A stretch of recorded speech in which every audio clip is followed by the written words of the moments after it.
Hello and welcome Aries to your in-depth monthly horoscope for March 2023 for the Sun or the Ascendant. I'm going to give you some key pieces of information to give you some idea of what to expect, but please stay with me because I will then dive deep to give you in forensic detail all the key influences and timings particularly relevant to your sign.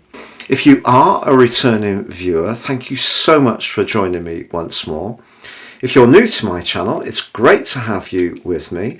Please comment. I interact with all comments. This is very much a community. But also please like and subscribe. Now, as you come into this month, there's a glorious combination of the two planets of fortune in traditional astrology, Venus and Jupiter. But Venus is technically detrimented in your sign. So what does that mean? I need to explore that with you. But Venus then goes on to forge a delightful link with your ruler in week 2. So that's really exciting. On the 19th, Mercury moves into your sign after a sleepy phase, which begins on the 2nd. But the key moment of the month is the 20th. The spring equinox starts the new astrological year. The sun returns to your sign and you're going to feel a real uplift in terms of your physical vitality, drive and enthusiasm. But there's another outstanding piece of astrological news which brings the curtain down on this month, and it does involve Jupiter again, but this time Mercury too. So two tops and tails to your month which are exciting, but I have to say Mars is your ruler being challenged by Neptune again, week 2 and 3, rather like he was through October, November and the first week of December. So there is some pushback there as well. So please stay with me for more. But if you would like to understand how your personal astrology is impacting on every day of your life, if you give me 3 pieces of personal birth data, of time, date and place of birth, I can produce your life roadmap report, which will help you to get a much more intimate understanding of those patterns, sometimes the challenging ones that keep coming up, but also helping you to seize opportunities more firmly. In my special package of 30% off, you can also get your 12-month forecast, again totally unique and personal to you. Please see the link beneath this video for more on that. So Aries, as you come into March, so the sun is residing in the sign of Pisces, and it's asking you to really think very carefully about some of the experiences you've had over the last year. But because Venus and Jupiter are in your sign, this is a very bountiful combination, and it impacts on the first 6 days of this month, but is exact on the 2nd. This could lead to some good fortune. But it also suggests that part of you may be wanting to reflect and be a little withdrawn, and another part of you could be attracted to things much more in the present. So you may feel a little bit torn.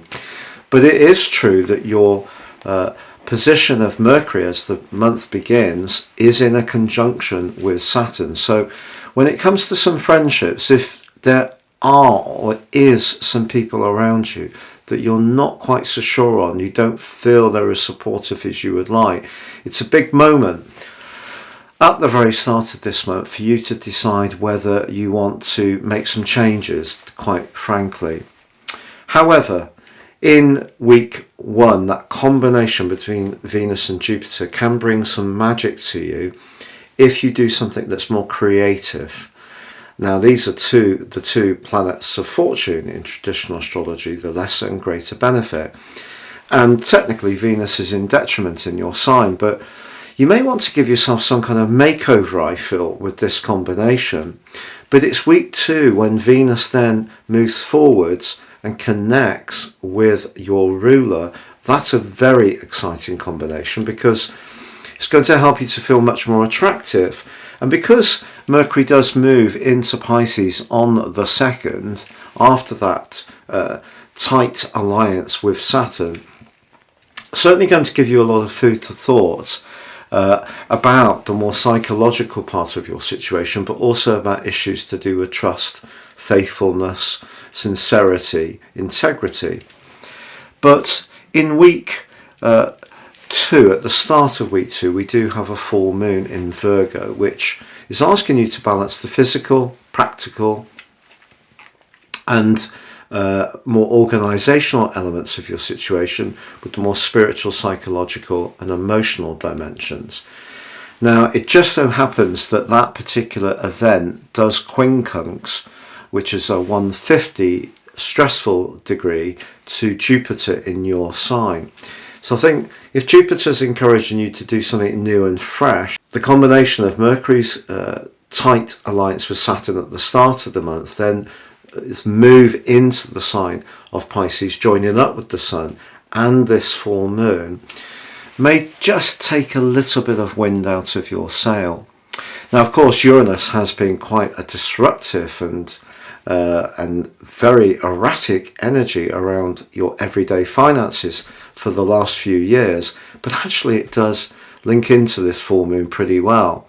But if you're doing a job, for example, where you're not quite sure of some of the people that you work with in terms of, if they are particularly supportive or they've got your back or not. If that is an issue, perhaps what Uranus is asking you to do is think about maybe keeping attuned to other opportunities. But on the 7th also, of course, Saturn does move to join with the Sun and Mercury in your 12th house.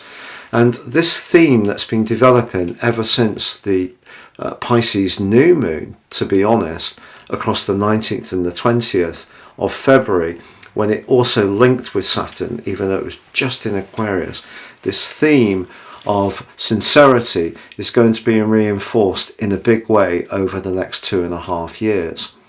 If you're someone who's very action orientated, tends to be very positive, lives in the moment, this could be quite challenging in some ways. If you're someone who's much more aware of the less tangible dimension of life, actually Saturn will just help you to work with this even more robustly. But on the 15th, your ruler does emerge from shadow, which is great news because ever since it went into the retrograde at the end of October, I think the shadow period actually began on about the 3rd of September. So it's been a long period of time where things have been really sluggish. And remember, Mars's retrograde only happens about every 2.5 years. So as it comes out of shadow in your 3rd house of communications, I think that's going to be something that lifts you, but it is still affected by Neptune across weeks 2 and 3. Neptune along with Mercury, along with the Sun and along with Saturn in your 12th house. So if in your conversations you're ignoring that less perceptible dimension, in other words your instincts, it's not necessarily what people say that you should be guided so much by, it's more how things feel. If you're resisting that, that can be quite challenging and you could feel really quite drained, to be honest. But there is a great piece of news on the 16th because Venus moves into your 2nd solar house, into its home zone of Taurus, and some kind of financial reward or uptick can soon happen, I feel. Also, Venus is going to be forging a good link with Saturn from the 17th through to the 20th. So if you're someone who's very organised about your resources, you can get your reward. But the 19th is exciting because Mercury in the 12th house can make us worrisome, anxious, definitely lacking in vitality. But moving into your own sign, it brings you into the present. Then you're blessed with that gorgeous spring equinox, the new beginning of the astrological year. It's the first cardinal quadrant, and that energy guides us through to the summer solstice. So it's a very important time. And on the 21st, there is a new moon in your sign. But what makes this particularly significant is you're going to get two this year. The second one's going to be happening on the 20th of April, but it's going to be a solar eclipse. So this is asking you to balance all that 12th house energy in Pisces with the potential of getting on the front foot in your own situation. But because Mars, your ruler, is now so late in the sky, in the sign of Gemini, preparing to move on the 25th into Cancer, it actually squares up to this new moon. So if you start anything afresh, I wouldn't be too quick to dart into it. That might be your normal style, but you need to think of the emotional and the security and physical implications of any moves you make, particularly in terms of home and family. But on the 23rd, Pluto moves into Aquarius. Now, it's only going to be there for 11 weeks. It only gets up to about 22 minutes in Aquarius. It's going to be back in Aquarius from the 21st of January 2024, and it is going to spend 38 weeks in that sign next year. But it just depends on exactly where your sun is. If your sun's right at the start of Aries, I think that Pluto is going to be really powerfully supportive. If your sun's more to the end of Aries, this could be actually quite challenging, and it's important that you look after your health and well-being as best as possible if that is the case. Also, as Pluto does move into Aquarius, it's forging a quincunx with your ruler. So it may be that Aquarius is asking you to think very carefully about your long-term plans, the quality of some of your links and relationships, especially friendships. But as the month comes to a close and Mars moves into Cancer, yes, you just got to tune into emotions. So you can see that this month consists of really two parallel influences. A lot of energy presenting itself and manifesting itself in the most psychological part of your chart, house 12.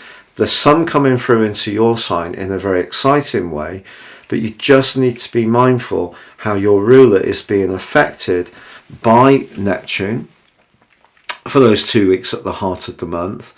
Then it's squaring up to the new moon in your sign, and then when Pluto moves, it's in a quincunx with your ruler, and then Mars moves into Cancer, which is where it's in its full as the month draws to a close. So despite the fact that Jupiter comes together with, or Mercury comes together with Jupiter in your sign as the month comes to a close, you start the month in a very bright, bubbly and effervescent way, perhaps even some romantic energy manifesting at the start of March. And the end of March, there could be something around a deal or a contract, or something where you're communicating a message that's very important to you.